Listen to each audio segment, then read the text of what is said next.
Okay. Now the problem is how to cross the sea. How to cross the sea. Rama started praying to God sea. God sea. Rama started praying to God sea that please give me the way. Please give me some way so that me and my army can go and reach Lanka, and I can fight Ravana and take my wife back. Please, please, please. Can you give me the way? 1 day, 2 days, 3 days are gone. Nothing is happening. God sees not giving up, not giving the way. And then Rama got angry. In fact, Rama did not get angry, he shown his anger, right? Rama was in control as himself. He never got angry, he used to show his anger. So he's shown his anger and he's put his bow and arrow and say, with this arrow I will dry up the sea. With this arrow I will dry up the sea, and everybody living in the sea will die. And as soon as the god sea heard this statement, he came running. He came running.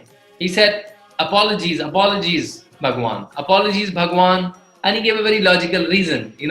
My basic dharma, my basic nature is to flow. How can I stop flowing? Do you think it makes sense? What God sea said makes sense, right?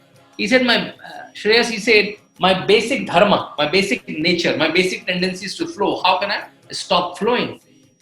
And Rama is logically said, okay, I understand that, I appreciate that. And but sea god said, I can still help you. I can still help you. There is a person called Nala in your team. There is a person called Nala in your team. He is an amazing civil engineer.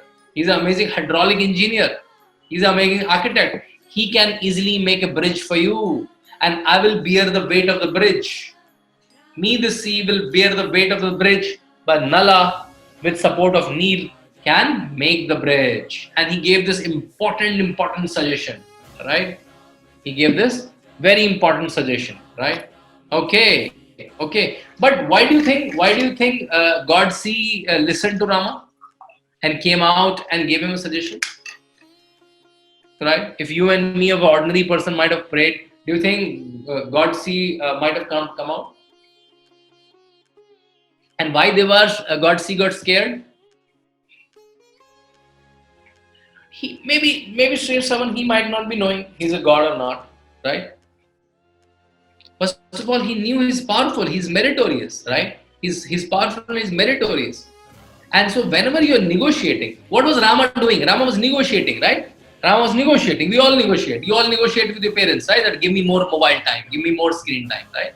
You all negotiate with your parents, right? They call you for food, they say, no, mama, 15 more minutes, right? You're watching TV, they say, come for food, come for something. They say, no, 10 more minutes, 15 more minutes. They wake you up in the morning, so it was just last 5 minutes, right? You all negotiate throughout the day, don't you?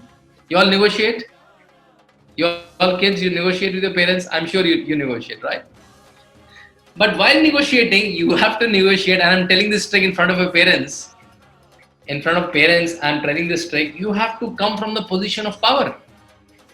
You have to come from the position of power, position of strength, right? So you have to do something which your parents like, and then you can negotiate, right? Rama was able to negotiate because he was meritorious, right? He was meritorious. He was powerful. He was knowledgeable. God see knew the consequences, right? Right? And there is a very interesting Hindi poem. How many of you read Hindi? You can read the Hindi or Devanagari script, the Sanskrit script or a Hindi script, right? Devanagari script, right? So I'll read this poem. I'll read the poem nonetheless. I'll try to translate it also. It's a very famous poem just on this incident. Rama talking to sea, right? It's by a very famous poet in Hindi language called Ramadhari Singh Dinkar. The poem goes something like, Shama Shobhati us bhujang ko, jiske paas garal ho, uska kya jo danthin vishhin vineet saral ho. And the meaning, these little pure Hindi words, but the meaning is Avni, that negotiation or pardoning or commanding only suitable for people who are powerful, who can show anger also, right? A toothless snake is of no use. He can't scare anyone. A venomous snake cannot scare anyone, right? Cannot do any negotiations, right? So my leadership lesson, you need merit and power for any negotiation. See, in Yuddha Kand, the leadership lessons will be very strategic types, right? Earlier we have more of moral lessons, what we should do, what is right and wrong. But here it will be very strategic. It'll be very strategic here.